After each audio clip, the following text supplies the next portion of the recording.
Bonjour et bienvenue au balado Les Mignardises littéraires, où chaque épisode vous présente un texte original, écrit par des étudiants du département de littérature de la langue française de l'Université de Montréal et lu par des interprètes de la troupe étudiante de théâtre de l'Université de Montréal. Je m'appelle Marie-Soleil Lamanque, j'étudie en création littéraire et écriture de scénario, et dans cet épisode, nous recevons Alexis Audet qui nous fera découvrir une création originale de Jérémy Audet. Salut Alexis, ça va bien? Oui, toi, salut Marie-Soleil, ça fait plaisir d'être ici. Ben moi aussi. Peux-tu nous parler un petit peu du texte que tu vas nous lire aujourd'hui? Oui, en fait, c'est un texte très profond, mais tu sais, il y a aussi un peu de lumière vers la fin. Fait que je pense que pour bien accueillir ce texte, il faut s'ouvrir à ça. Ben merci beaucoup, j'ai hâte de l'entendre. Sans plus attendre, voici Où sont passées les étoiles de Jérémy Audet. Bonne écoute! Le ciel a perdu ses étoiles quand papa est mort. Le soleil est devenu mauve, recouvert d'échymoses. Les arbres se sont crispés, les fleurs se sont fanées. Les oiseaux se sont envolés, en espérant retrouver un endroit chaud où chanter. Le vent a crié si fort que les nuages ont explosé en une pluie de météores. Maman, quand elle a vu le monde se briser, est tombée au sol. Les morceaux de son corps se sont répandus partout sur le plancher, en des miettes si petites qu'il était impossible de les recoller.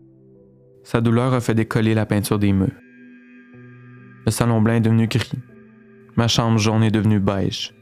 La maison bleue est devenue noire.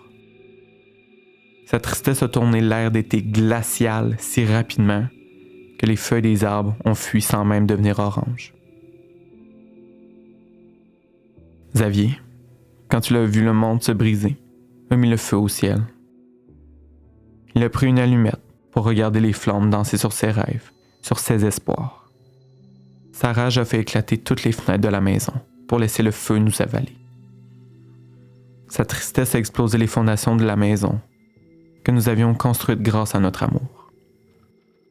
La première chose que maman a faite, après la mort du monde, a été de sortir de la maison et d'entrer dans un dépanneur pour acheter de la bière. Dans cette bière, elle reconnaissait le visage de papa. Fin, doux, aimable, chaud. Je pense qu'elle pouvait sentir la chaleur de papa dans le bas de son ventre. Elle dansait autour de la table, bousculant les chaises, cassant des verres. La première chose que Xavier a faite après la mort du monde a été de sortir de la maison et d'entrer dans la maison de son copain pour taire la douleur. Je ne l'ai pas vu de la soirée, sauf lorsqu'il est revenu pour dormir. Ses yeux rouges étaient la seule couleur dans la maison. Il avait dansé avec maman autour de la table, bousculant les chaises, cassant des verres. Durant la première semaine, après que le monde s'est fracturé, maman n'est pas rentrée travailler. Elle est restée à la maison, en regardant des films sur l'amour, en buvant les bières du dépanneur. Son visage est devenu si gris que je n'arrivais plus à la distinguer des murs. Elle marmonnait sans cesse, mais je ne savais pas si elle me parlait ou si elle parlait à papa. Durant la première semaine après que le monde s'est fracturé, Xavier s'est battu 4 fois. Il revenait à la maison les jointures en sang, le visage aussi mauve que le ciel. Les seuls mots qu'il arrivait à communiquer étaient les trous dans les murs. Je pense que c'était la seule façon qu'il avait trouvée pour ne pas s'effondrer sur le sol. Après le premier mois, maman a disparu pour devenir une inconnue. Elle buvait trop de bière pour savoir que l'hiver s'installait. Elle dansait avec la mort, en pensant qu'il s'agissait de papa. Son sourire qui était si grand est devenu le croissant de lune qui a fait fuir toutes les étoiles. Après le premier mois, Xavier a disparu pour devenir un inconnu. Son avenir s'était fracturé sous ses poings. Il avait tout détruit, de sorte qu'il ne se reconnaissait même plus. Son rire qui était si beau est devenu l'obscurité qui englobait toutes les étoiles. Moi, quand j'ai vu que le monde s'est brisé, j'ai regardé le ciel et j'ai vu toutes les étoiles tomber pour me laisser sous un grand ciel mauve. La première chose que j'ai faite a été de rester dans la maison pour replacer les cadres comme ils étaient avant la tempête.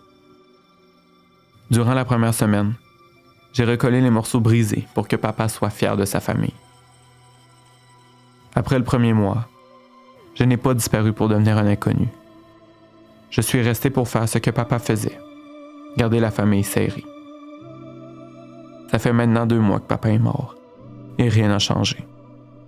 Maman a remplacé papa par l'alcool, et Xavier a remplacé papa par la violence.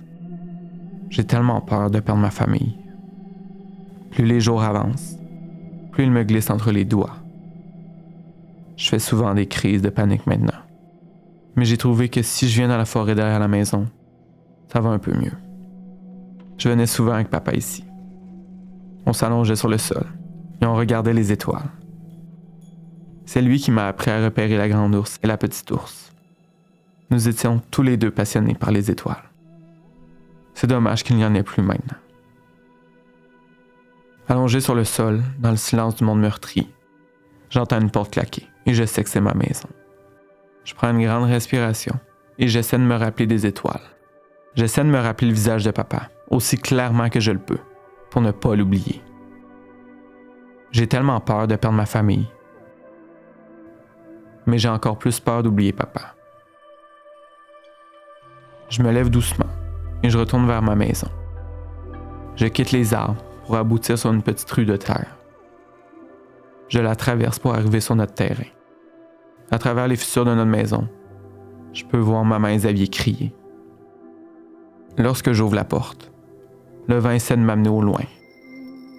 Il me crie de ne pas entrer, puisqu'il sait tout. Il sait ce qui s'en vient. Il sait que c'est le début de la fin. Je le sais aussi, mais je ne veux pas y croire. La fin sera quand je le déciderai, quand papa me le dira. La fin sera quand j'aurai retrouvé les étoiles.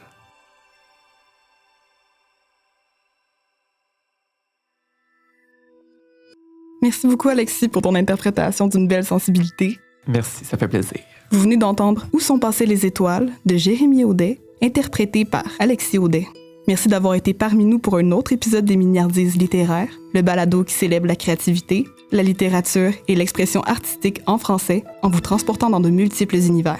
Merci à l'équipe de création derrière ce balado, Audrey Perrault pour la direction des interprètes et la réalisation, Théophile Gagnard, étudiant à la faculté de musique, pour le montage et la conception musicale, Amina Ousleti à la technique et à la prise de son dans le studio d'enregistrement de la bibliothèque Samuel Bronfman de l'Université de Montréal.